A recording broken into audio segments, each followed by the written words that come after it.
I just snapped. Those words often describe an emotional outburst in someone's life. A parent to an uncontrollable child, a teacher to an entitled student, a doctor to a demanding patient, or even a celebrity to a provocative paparazzi. All of these situations are ones in which inappropriate anger and hostility can be dealt out by tired and sleep-deprived individuals. So why does a lack of sleep make us so emotionally reactive? And how does it affect our emotional well-being?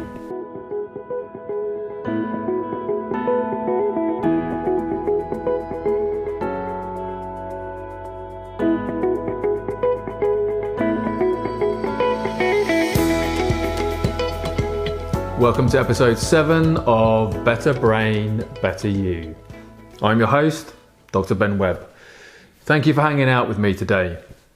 I'm delighted you could join me from wherever you get your podcasts, Apple Podcast, Spotify, Stitcher, SoundCloud, or if you're watching on YouTube.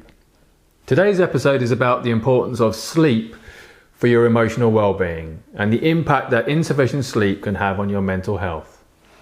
So with that in mind, and particularly if you struggle with sleep, I want to give you a free guide on 12 simple steps to help you sleep better, which you can download at ologyonlinecourses.com/sleep better. That's ologyonlinecourses.com/sleep better. It's completely free, so please do go and get it. The guide contains 12 sleep hygiene strategies to help you get to sleep and stay asleep. And if you're watching on YouTube, I'll pin the link in the comments below. Okay, so most of us know that not getting a good night's sleep can change our mood the next day. We even recognise it in other people. When a parent's holding a child who's screaming and crying and turns to you and says, "Well, James just didn't get enough sleep last night." We all know that bad sleep leads to a bad mood and emotional reactivity the next day. So how exactly does a lack of sleep impact our emotional brain? And why does a lack of sleep make us so emotionally irrational and hyperreactive? Well, when you get a full night of sleep, you have a nice, appropriate, moderate degree of reactivity in a part of your emotional brain called the amygdala. This part of your brain is centrally involved in the generation of your strong emotional reactions, including negative emotional reactions and positive ones. But when you are heavily sleep deprived, let's say you haven't managed to sleep for most of the night, this deep emotional brain center becomes hyperactive, and your amygdala can be up to 60% more responsive after a lack of sleep. But why is that the case? Well, there's another brain region that's involved, and this brain region is called the Prefrontal Cortex, and it sits directly above your eyes. And you can think of the Prefrontal Cortex as the boss of your brain, the CEO, the chief executive. Is very good at making high-level executive, top-down controlled decisions and reactions. In fact, it's one of the most evolved regions of your brain. And one of the parts of your brain that it controls is the deep emotional center, the amygdala.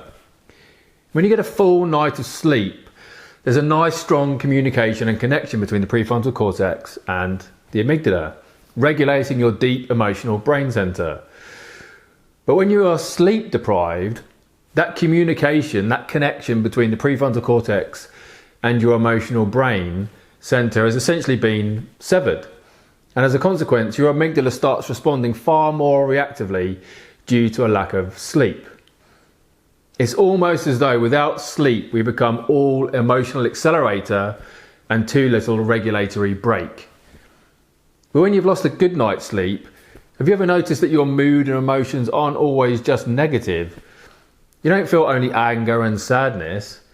Your mood can swing like a pendulum from being irritable to punch-drunk giddy, only to then swing back to the state of vicious negativity. You can traverse enormous emotional distances from negative to neutral to positive and all the way back again. Well, we know that this is because a different deep emotional center in your brain, just above and behind the amygdala called the striatum, a brain area associated with impulsivity and reward, which is bathed in the pleasure chemical dopamine, has become hyperactive in response to pleasurable experiences when you are sleep deprived. And as with the amygdala, the heightened sensitivity of this part of your brain is because of a loss of rational control by the boss behind your eyes, the prefrontal cortex. So insufficient sleep does not push you and your brain into a negative mood state and hold you there. Rather, your underslept brain swings you excessively between the emotional extremes of positive and negative moods. And you might think that these emotional extremities cancel each other out. But unfortunately, emotional brain processing and the influences it has on your decision making and choices doesn't really work like that. Extreme emotions are actually often very dangerous. Depression and extreme negative mood can fill you with a sense of worthlessness and make you question your self-worth. In fact, we now know that in adolescence, there is a link between severe sleep disruption and suicidal thoughts, suicide attempts, and tragically, suicides completed in the days after.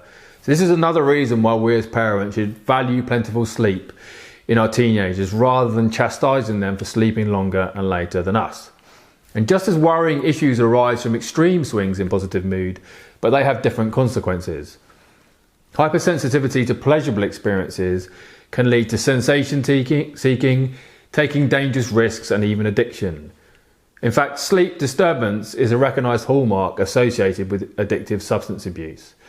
And sleep deprivation determines relapse rates in numerous addiction disorders because of a lack of control from the rational boss at the front of your brain. So you can hopefully now appreciate that extreme swings in your mood caused by sleep deprivation are far more concerning than counterbalancing for your emotional well-being. In fact, there's a strong relationship between your sleep and your mental health. Psychiatric and neuroscience research have both shown that there is not a major mental illness in which sleep is actually normal. This is true of depression, anxiety, PTSD, schizophrenia, and bipolar disorder, sometimes called manic depression. Indeed, many of the brain regions commonly impacted by mood disorders are the same regions involved in sleep regulation and impacted by sleep loss. And many of the genes that put you at risk of mental illness are the same genes that control your sleep and circadian rhythm. That's the clock inside your brain which controls when you fall asleep and wake up. That's not to suggest that sleep deprivation causes mental illness. It's a two-way street. Sleep loss can contribute to and maintain different types of mental illness, and conversely, mental illness can interfere with your ability to sleep. So let's take a real example. Bipolar disorder is a major mental illness in which patients have extreme swings between both ends of the emotional spectrum, experiencing dangerous periods of mania, excessive pleasure-driven emotional behaviours, and periods of deep depression, negative moods and emotions. These extremes are often separated by times when a patient is in a stable emotional state, neither manic nor depressed. But when bipolar patients are severely sleep deprived, a large number of them will spiral into a manic episode or become seriously depressed. And this strongly suggests that the lack of sleep itself leads to a psychiatric episode of mania or depression and may actually be the trigger itself. Thankfully, the opposite is also true. If you improve your sleep in bipolar disorder using a technique called cognitive behavioural therapy, for insomnia, you can improve the severity of manic and depressive symptoms and remission rates. So the use of CBT sleep treatment to improve the amount, quality and regularity of sleep in numerous psychiatric conditions demonstrates the healing ability of sleep. And CBT sleep treatment has been used as a therapeutic tool to successfully treat mental health issues as diverse as depression, bipolar disorder, anxiety, and suicidal thoughts. And sleep disruption is also a major factor in the occurrence of paranoia, hallucinations, and other mental health problems in young adults. And again, CBT sleep treatment in these patient groups has shown large reductions in insomnia, as well as small, sustained reductions in paranoia and hallucinations. Treatment also led to improvements in depression, anxiety, and psychological well-being.